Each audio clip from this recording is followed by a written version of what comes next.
তুমি যে লেগ হ্যাম করতেছো, তোমার এই লেগ হ্যাম করতে যায় কি কি ডিফেক্ট হইতে পারে তুমি জানো? চেলি উল্টো হইতে পারে, আর কি হইতে পারে?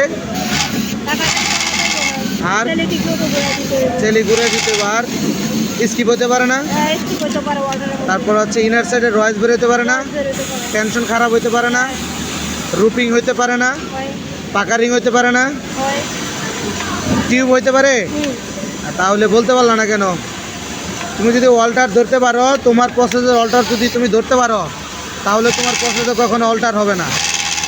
তুমি ভালো করে কাজ করবা তখন। তুমি কত পিস করে লেগ হ্যাম করতে পারো ঘন্টায়? 120। কি 150 পিস করা যায় না? আমি আর করি নেই, মানে বক্সার হ্যাম করি নেই, আর সিলিপ হ্যাম করতাম।